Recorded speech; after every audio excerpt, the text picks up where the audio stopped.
I love the 4th of July. I love summer. I have a recipe that, as all my recipes, it's grounded in the past, but it's very modern.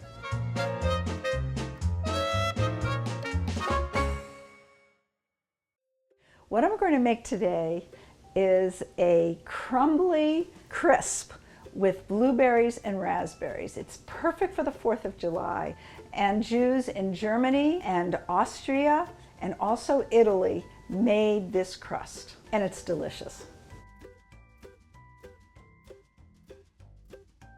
Okay, so first I take 1.5 cups of flour, and then a pinch of salt, half a cup of sugar.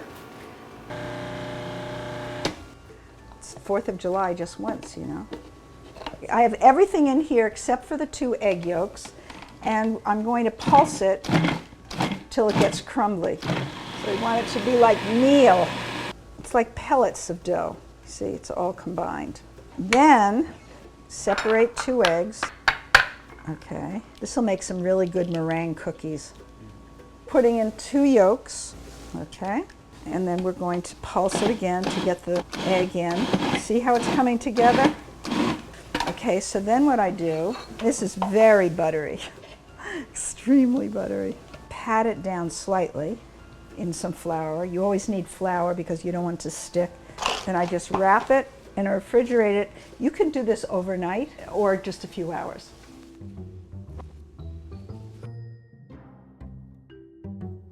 Now we're moving on to the filling, and look at these beautiful colors. What I do is, depending on what's in season, what's around, I use all kinds of berries. We're going to play with this recipe, okay? My favorite is rhubarb.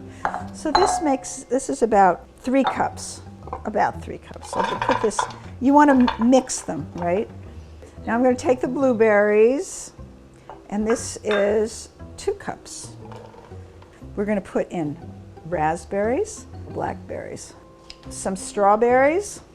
For this recipe, I think maybe that we should use 10 cups of fruit. So the more fruit you have, really the less crust you're going to eat, and the more satisfied you're going to be because you filled up on fruit. I mean, this is not rocket science, you know. Okay, so here's our 10th cup of fruit, and we're going to spread this around. Then we take some candied ginger, which is an ingredient that I love, and we're going to sprinkle it around. And candied ginger just adds a bite to it, which I love. Okay, and a half a cup of sugar, and then the zest of 1 lemon. I get about a teaspoon. Okay, so then I'm just going to take my hands and run it through. Okay, so now we're going to cover it with the dough. Here's the dough. It's been sitting for half an hour in the refrigerator. This is a crusty crostata dough. Now I think that you can either use your fingers like this, or you can just cut it, but I like using the fingers. Just put it all over, just crumbling it on. I'm just pinching it and letting it go on top. It's really good. How could it not be good? It even looks pretty right now, doesn't it? Now we're going to put this in a preheated 450-degree oven for about a half hour or until the top is golden crusty. And here we go.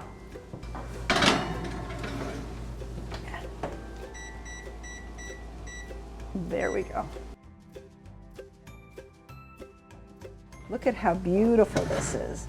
And it's red and it's blue. Isn't that gorgeous?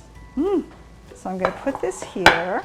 I would serve it either with whipped cream, with a little bit of vanilla and a tiny little sugar. Take a piece, put some ice cream on top. Does that look good? I think it's a bit hot, so I'm going to wait a second. Let's see if it's too hot.